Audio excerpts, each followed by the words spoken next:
Karoline Leavitt knew exactly what she was walking into. The bright studio lights, the polished set, the carefully crafted illusion of a fair discussion. It was all part of the game. She had seen it happen before. A conservative voice invited onto a mainstream network, framed as an opportunity for debate, only to be blindsided by a host who had already decided the outcome. It wanted her to struggle, to fumble through defensive answers, to become just another clip in a long montage of guests who didn't see the attack coming.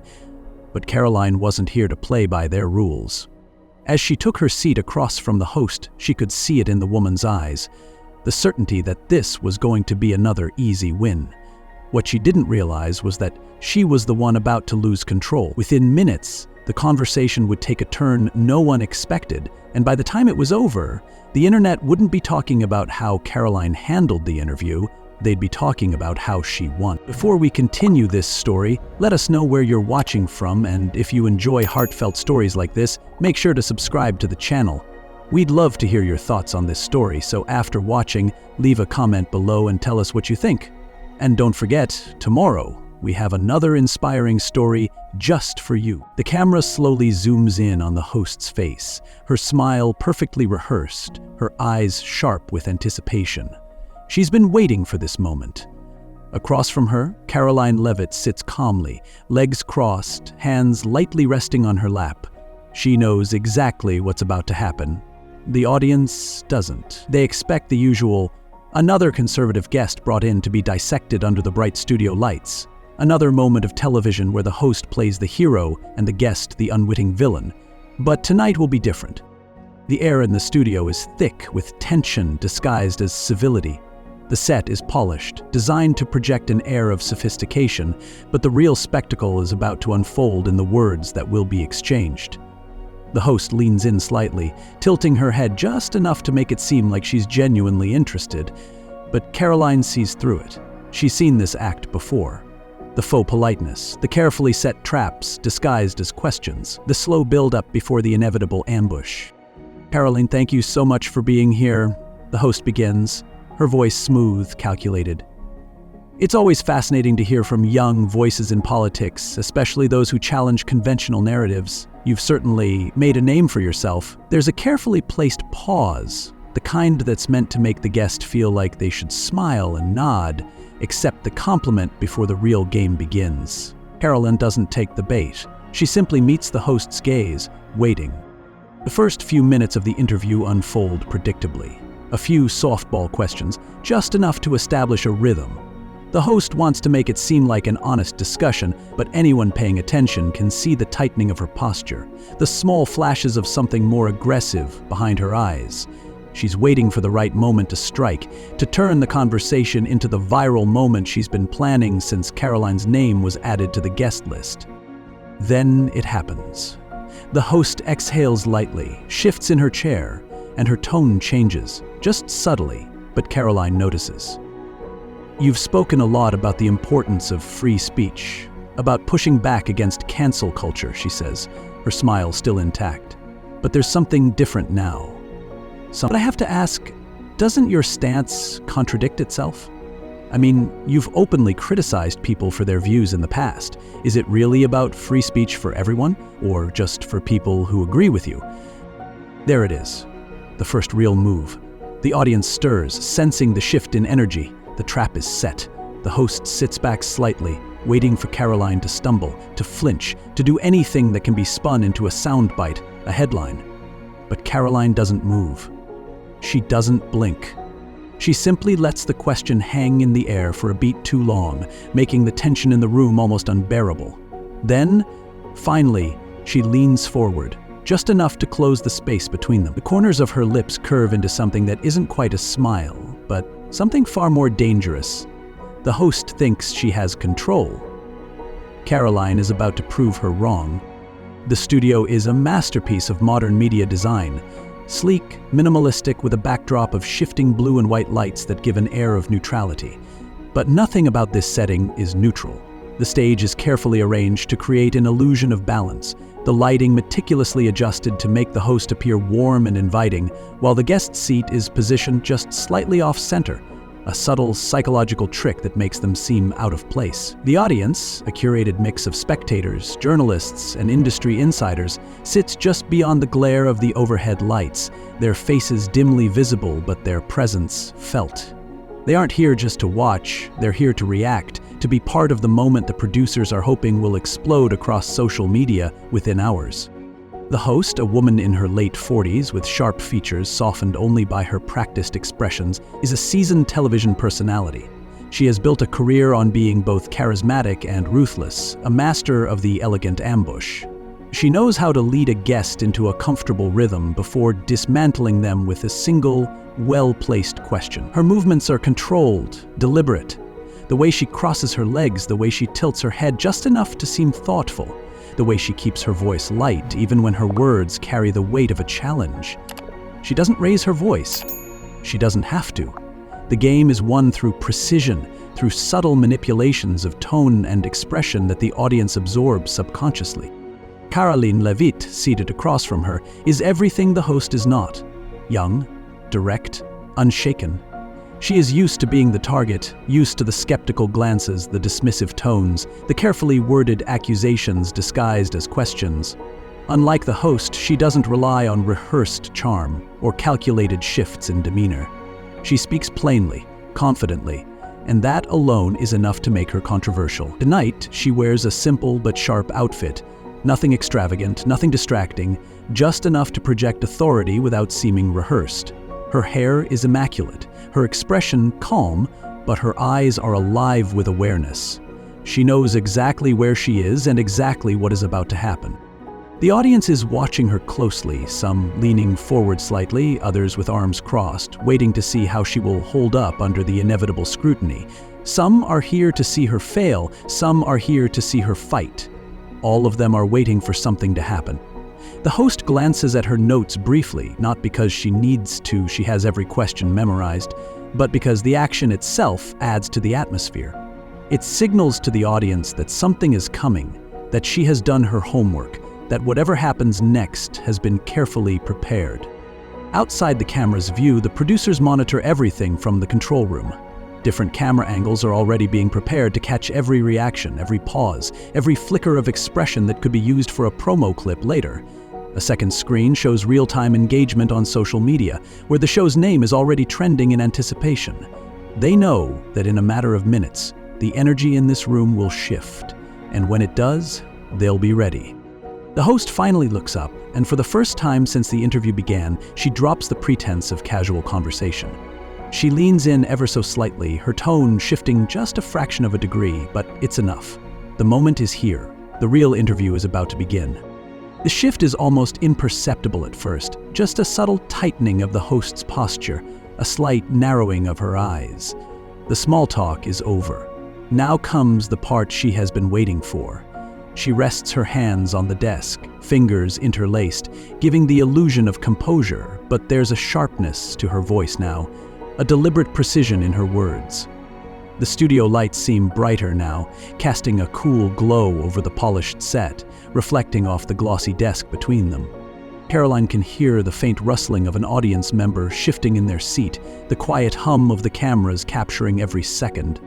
"You've built quite a reputation for yourself," the host begins, her tone still measured but with a new edge. "At such a young age, you've already become a leading voice in conservative politics, challenging mainstream narratives, calling out what you describe as media bias. That's quite an accomplishment." She pauses for effect, letting the flattery sink in, creating the illusion of respect before twisting it into something else. But with that kind of influence comes responsibility, wouldn't you agree? Karoline doesn't react, at least not visibly. She recognizes the technique. A gentle lead-in, a moment to lull the guest into a false sense of ease before springing the real question. If she agrees too quickly, she'll be nudged into a trap about whether she takes responsibility for the supposed consequences of her rhetoric. If she pushes back, she'll be painted as someone who refuses accountability. The game is old, and she has played it before. She waits half a second longer than necessary before responding, letting the tension settle in the air. "I'd say responsibility comes with any platform, regardless of politics," she replies smoothly, her voice even and unhurried. It's why conversations like this matter. She tilts her head just slightly, as if inviting the host to continue. She isn't playing defense, not yet. The host's smile is polite but calculated, her expression unchanged, but Karoline notices the way her fingers tighten around the stack of cue cards in front of her. The pause isn't hesitation, it's strategy. "Interesting you say that," the host muses, glancing down at her notes even though she doesn't need to. It's a performance, a carefully constructed moment designed to create the illusion that she's simply engaging in an organic conversation rather than executing a predetermined plan. Because you've been very outspoken about what you call cancel culture. You've claimed that conservative voices are being silenced, yet you've also been critical of public figures who express views you disagree with. Some might say that's a contradiction. There it is, the first real jab, masked in feigned curiosity. The host isn't asking, she's positioning, setting the foundation for the argument she intends to build. Karoline knows this playbook well. The goal is to corner her into a contradiction, to make her stumble over her own words, to create the viral moment where she is caught off guard. But she isn't caught off guard. Karoline's expression remains composed, though she allows herself a small, almost imperceptible breath before responding. "There's a difference between disagreeing with someone and trying to erase them," she says, keeping her voice measured. "I don't believe in censorship. I do believe in debate. If someone says something I disagree with, I'll challenge it, but I won't demand they lose their job or be blacklisted from the industry. That's the distinction." She lets the words settle, watching the host for any flicker of reaction. The host leans back slightly, nodding as if considering the answer, but Karoline can see it in her eyes. She isn't satisfied. She isn't done. Though when you criticize celebrities or public figures for their political views, that's just debate in your opinion? The question is delivered with practiced neutrality, but the edge is unmistakable. The host is waiting for Karoline to falter, to second-guess herself, to show even a hint of defensiveness. Karoline doesn't flinch.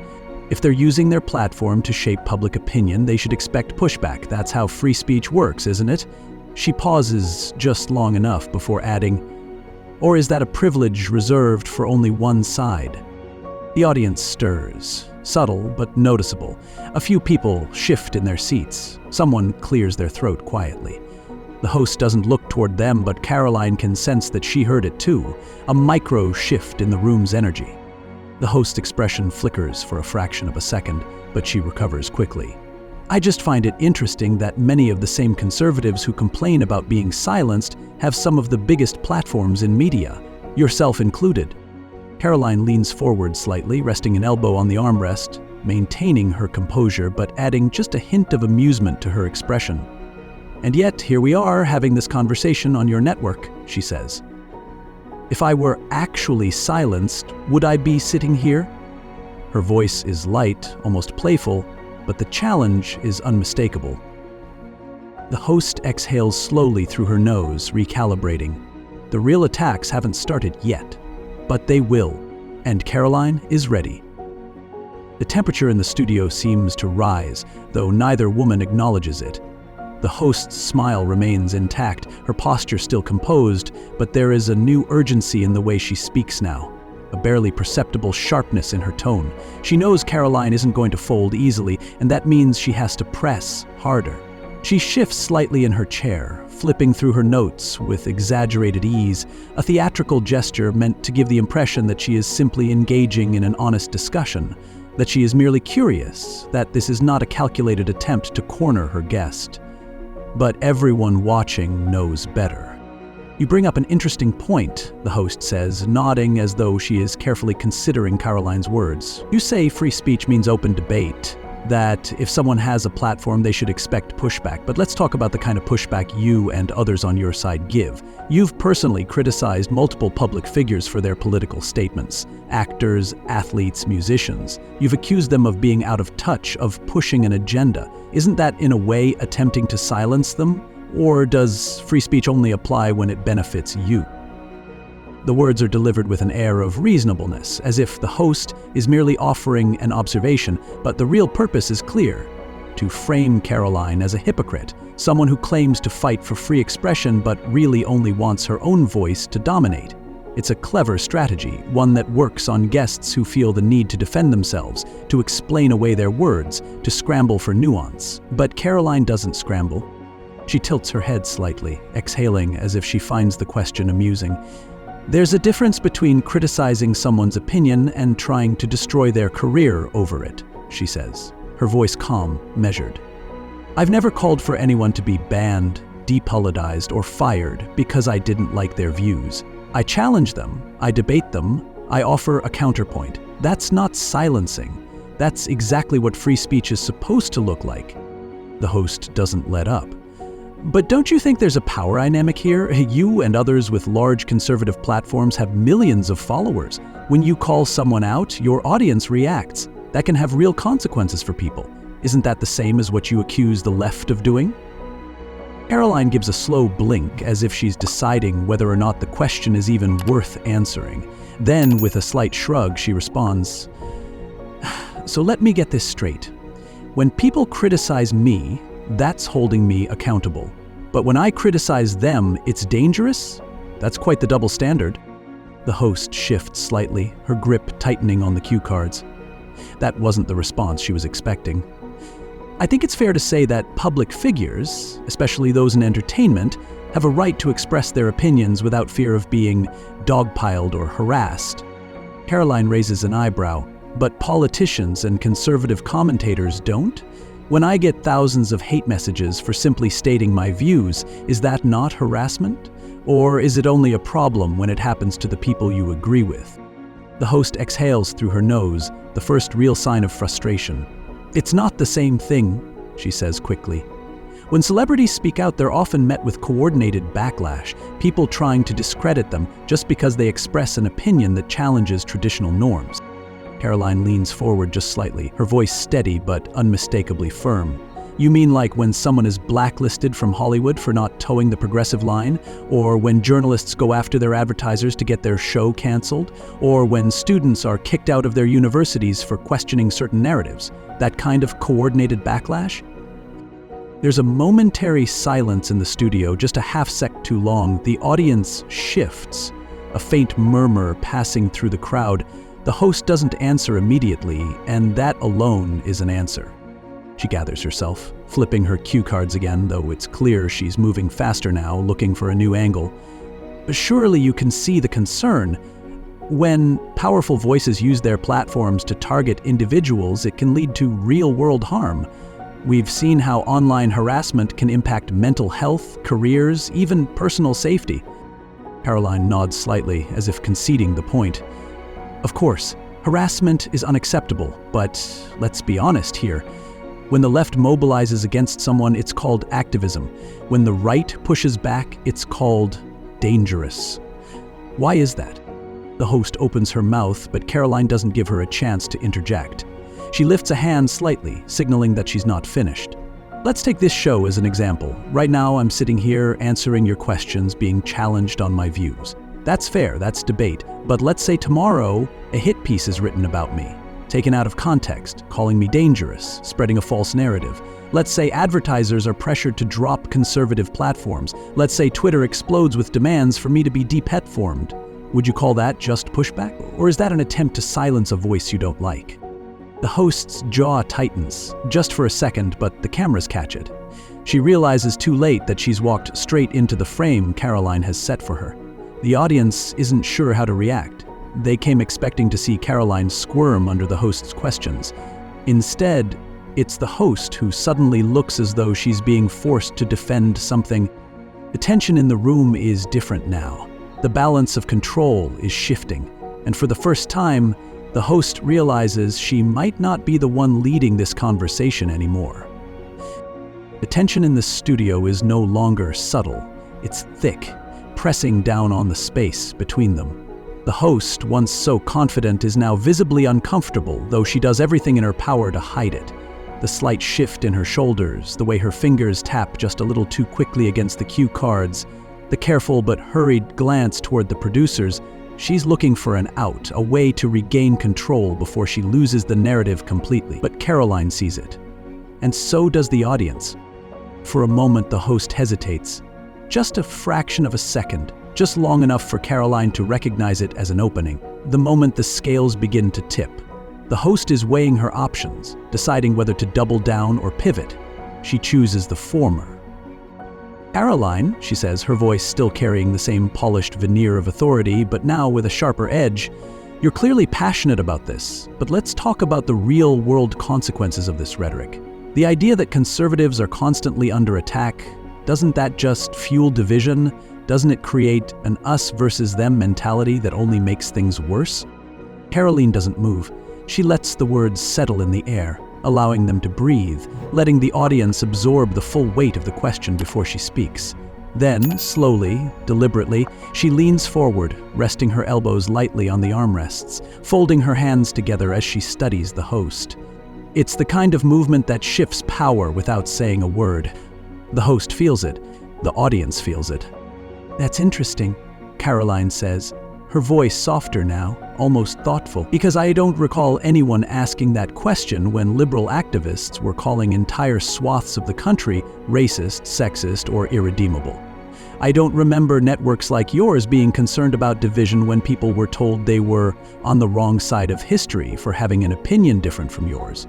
I don't recall mainstream media questioning whether constantly labeling half the population as dangerous extremists was fueling division.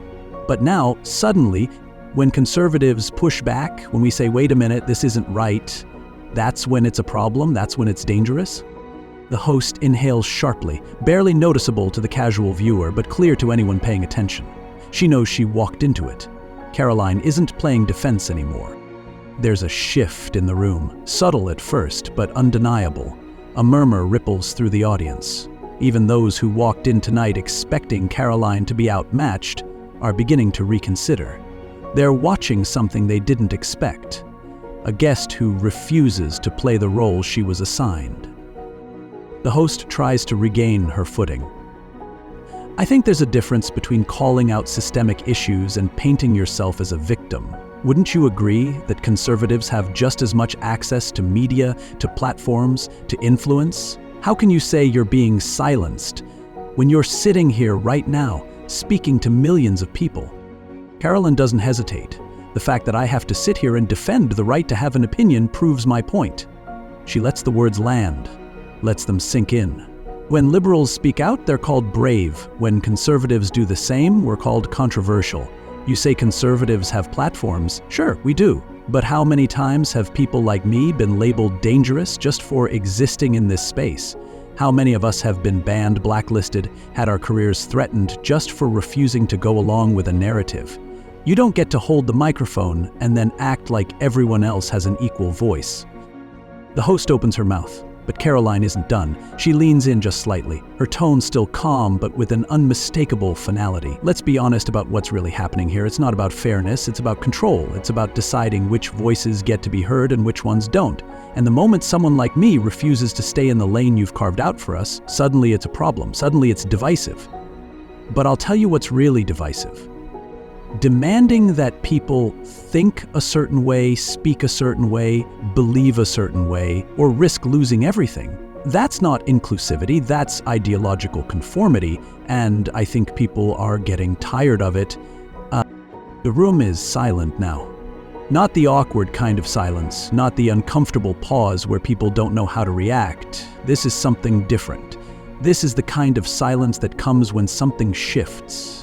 When an unspoken truth is said out loud for the first time, in a space where it wasn't supposed to be said. The host blinks, just once, but it's enough. She exhales, glancing toward the producers again, realizing she's lost control of the conversation.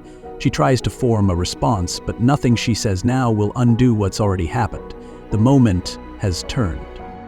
Karoline leans back in her chair, finally allowing herself the smallest, most controlled smile.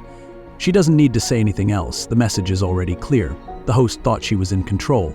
But control, like respect, isn't something you demand, it's something you earn. And right now there's no question about who has it. The air in the studio is different now. The controlled environment, carefully managed to favor the host, no longer feels like her domain.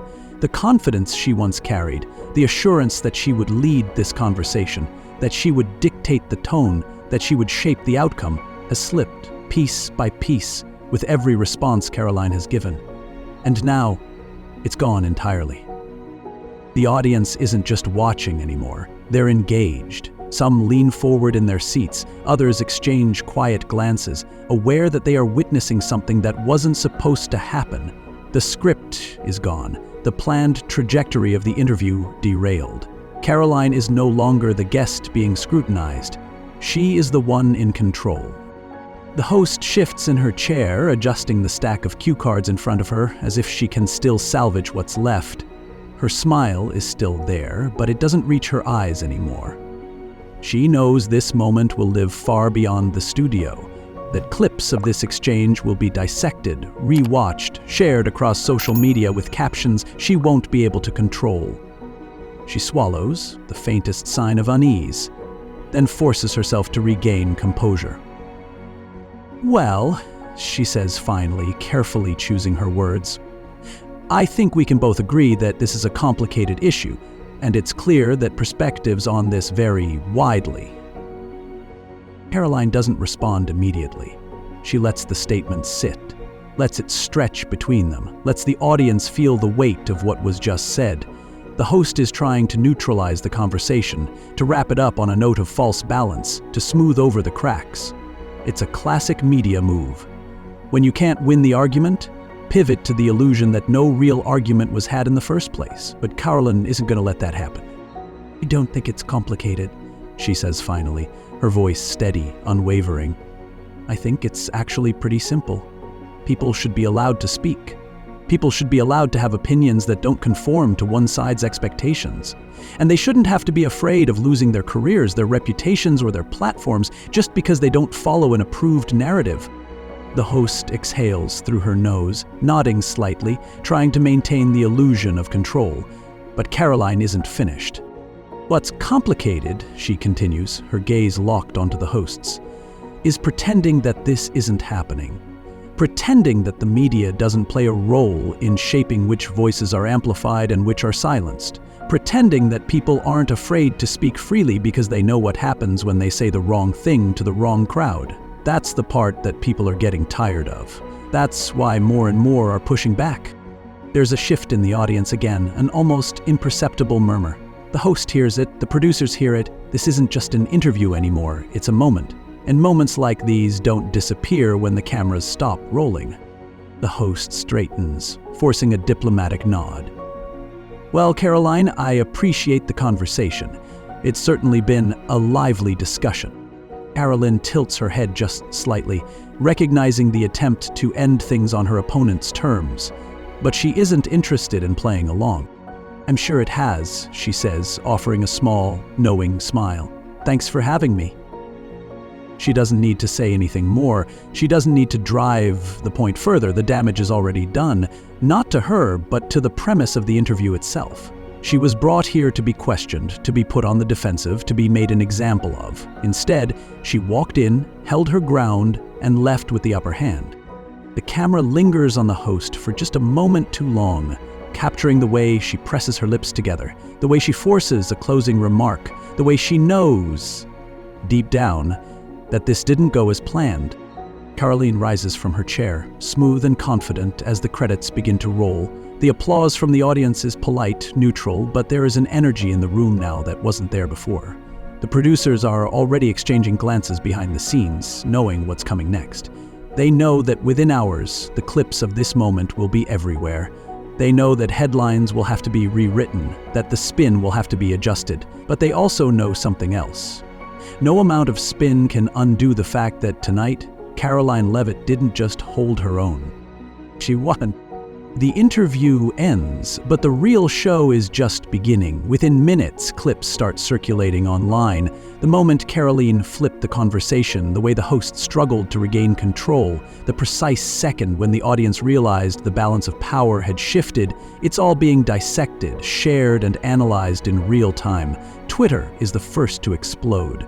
The hashtag #CarolineWins starts trending almost immediately, fueled by conservative voices celebrating her performance, and even some neutral commentators acknowledging that she had held her ground far better than expected. Within an hour, it's not just Twitter. YouTube is flooded with reaction videos, each breaking down key moments. Conservative channels hail it as a masterclass in handling media bias. Even mainstream outlets, hesitant at first, are forced to acknowledge that the exchange was, at the very least, unexpected. The host's network scrambles to control the narrative. Articles appear, attempting to frame the discussion as heated but respectful, but the effort falls flat. The clips tell a different story. People aren't just talking about what Karoline said. They're talking about the way the host reacted, the way the network seemed unprepared for someone who wouldn't fold under pressure. The carefully maintained illusion of control in these media spaces has been shattered, even if just for a night. By the next morning, major news sites are covering the fallout. Some call it a conservative media win. Others try to paint it as a controversial exchange. But no matter how they spin it, one fact is unavoidable. Karoline Leavitt didn't just survive the interview, she dominated it. The network is left with two choices: acknowledge the moment or pretend it didn't happen. They opt for damage control, pushing other stories to drown out the noise. But it's too late. The internet has already decided. Meanwhile, Karoline doesn't say much. She posts a single tweet, just a picture of her sipping coffee, along with the words, "That was fun." The engagement skyrockets. Memes flood social media. Conservative commentators call it the moment the media lost control, while even some skeptics admit she handled herself with remarkable composure. The host, for her part, remains silent. She knows any attempt to respond will only add fuel to the fire. The interview may be over, but its impact lingers. It's not just about this one exchange, it's about what it represents. People are tired of curated media takedowns, of carefully orchestrated interviews designed to humiliate one side while protecting the other. They saw something different tonight, and they won't forget it anytime soon.